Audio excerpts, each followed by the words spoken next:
राजस्थान के लोकसभा चुनाव के परिदृश्य में अलग अलग क्षेत्रों पर चर्चा कर रहे हैं, मगर एक लोकसभा क्षेत्र ऐसा भी है जहां स्थितियां शांत हैं, परंतु जो ज़मीनी फीडबैक है वो ये कहता है कि दोनों ही प्रत्याशी अपनी ताकत की बजाय सामने वाले की कमजोरी पर ज़्यादा निर्भर है। लोकसभा क्षेत्र होता है पाली, और मारवाड़ में जहाँ पूरी तरफ हर तरफ घमासान दिखाई दे रहा है, चाहे फिर वो घमासान जोधपुर में हो, चाहे बाड़मेर जैसलमेर में हो, नागौर में हो, ऐसे में पाली बड़ी चुप चुप सी राजनीति देख रहा है। दो चेहरे जो चुनाव में एक दूसरे के आमने सामने हैं, उसमें एक चेहरा पीपी चौधरी भारतीय जनता पार्टी से तीसरी बार चुनावी मैदान में है, और उनके सामने इस बार कांग्रेस ने एक नया चेहरा उतारा है। महिला चेहरे पर दाव खेला है संगीता बेनीवाल, जो कि पिछले कांग्रेस कार्यकाल में काफ़ी सक्रिय भी दिखाई दी थी, अशोक गहलोत की काफ़ी करीबी भी मानी जाती है। अब एक दूसरे की कमजोरी पर कैसे निर्भर है उस फीडबैक तक पहुंचेंगे, मगर उससे पहले मैं आपको बताना चाहूँगा कि पाली का जो लोकसभा क्षेत्र है वो पूर्व में यहाँ से जैन प्रत्याशी जीत के आता था भारतीय जनता पार्टी का, वो उस वक्त भी काफ़ी अच्छा खासा यहाँ वातावरण रहा था। मगर जो 2009 का परिसीमन होता है उसमें भोपालगढ़, ओसिया जैसी विधानसभाएं जुड़ती है, तो उसके बाद ये जाट बाहुल्य क्षेत्र हो जाता है कि उधर से जाट वोटर काफ़ी जुड़ते हैं, इस तरफ सिर्फ वोटर है। इस तरह से कुल मिलाकर स्थितियाँ परिस्थितियाँ जातीय समीकरण अलग तरीके से लेकर आती है। 2009 के चुनाव होते हैं, बद्रीराम जाखड़ यहाँ से चुनाव जीतकर कांग्रेस के चेहरे के रूप में लोकसभा पहुँचते हैं। मगर 2014 में जब पूरा देश नरेंद्र मोदी लहर को देख रहा होता है, राजस्थान में दोनों बार 25 से 25 सीटें भारतीय जनता पार्टी खाते में जाती है, ऐसे में दोनों ही बार पीपी चौधरी भारतीय जनता पार्टी के टिकट पर जीतकर लोकसभा में पहुंचते हैं, केंद्रीय मंत्री भी रहते हैं।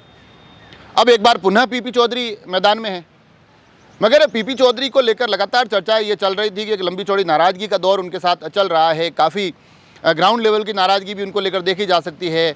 अलग अलग जो चेहरे हैं भारतीय जनता पार्टी से जुड़े हुए चेहरे, जिसमें कुछ हारे हुए कुछ जीते हुए, बताते हैं कि वो भी उनसे नाराज़ है, वो भी उनके समर्थन में इस तरह से मजबूती से दिखाई नहीं देते हैं। पार्टी की तमाम रीति नीति को निभाने के लिए खड़े ज़रूर दिखाई देते हैं, मगर पर्दे के पीछे कहा जा रहा है कि उनकी भी अपनी एक नाराज़गी थी। उन नाराज़गी के अलग अलग कारण बताए जा रहे हैं। जो गुटबाजियाँ होती है, जिस प्रकार की उन गुटबाजियों में कहा जाता है कि कुछ नेता जो कि वहाँ एक अच्छा खासा प्रभाव रखते हैं वो पीपी चौधरी के खिलाफ थे, मगर उसके बावजूद टिकट पीपी चौधरी के खाते में जाता है।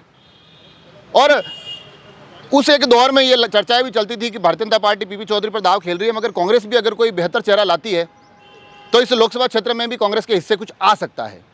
और कांग्रेस के जो चेहरे थे वो बड़े ही दमदार चेहरे इस चुनावी मैदान के लिए दिखाई दे रहे थे। लगातार चर्चाएं चल रही थी कि कुछ मजबूत चेहरे मैदान में आ सकते हैं। नाम बद्रीराम जाखड़ का भी चल रहा था, उनके परिवार का भी चल रहा था, उसके साथ साथ नाम दिव्या मदेरणा जैसी एक बड़ी नेता का, जो इन दिनों काफ़ी पॉपुलर है, हालांकि अपना चुनाव हार गए मगर उसके बाद भी उनकी लोकप्रियता बनी हुई है।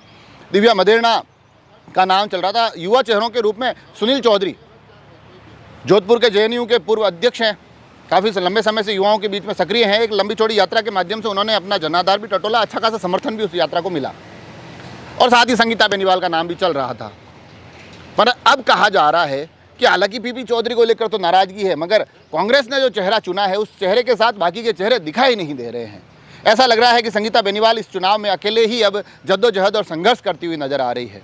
कमाल की बात यह भी है, अशोक गहलोत की करीबी है, मारवाड़ अंचल में पाली आता है, अशोक गहलोत की जिम्मेदारी बड़ी हो जाती है, मगर अशोक गहलोत ने भी खुद को कहीं ना कहीं मात्र जालोर सिरोही लोकसभा क्षेत्र तक सीमित कर दिया है। उनका ध्यान सिर्फ अब जालोर और सिरोही पर ज़्यादा दिखाई देता है, क्योंकि वहाँ से उनके पुत्र वैभव गहलोत चुनाव लड़ रहे हैं।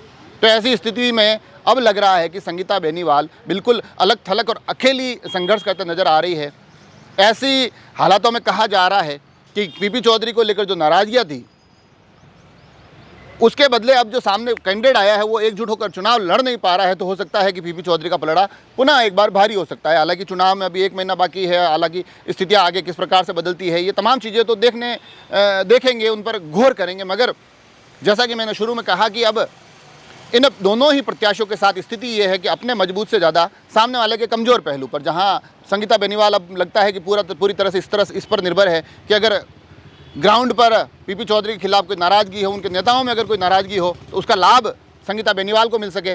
तो साथ ही पीपी चौधरी भी अब इस पूरी राजनीतिक हलचल पर नज़र बनाए हुए हैं कि कहीं संगीता बेनीवाल के साथ जो चुनावी चेहरे दिखाई देने थे वो नहीं दिखाई दे रहे हैं, कांग्रेस एकजुट नज़र नहीं आ रही है, लोगों तक वो एक संगठन का मैसेज कन्वे नहीं हो रहा है, तो कहीं ना कहीं उनका लाभ पीपी चौधरी को मिलेगा। तो कुल मिलाकर पाली का जो परिदृश्य है वो इस तरह से दिखाई दे रहा है कि अब चुनावों की ज़्यादा कोई उमंग और उत्साह नज़र नहीं आ रहा है। लोगों ने भी मानस बना लिया है कि 2 चेहरों में से एक चेहरे को चुनना है। अब वो चुनते किसको है ये देखने वाली बात होगी, मगर हालात वहाँ के बड़े शांत, सहज और सरल नज़र आ रहे हैं। मारवाड़ की उथल पुथल पर राजनीति में पाली एक ऐसा लोकसभा क्षेत्र बनकर उभरा है जहां स्थितियां ज़्यादा कोई उत्साह और उमंग वाली नज़र आती नहीं हैं।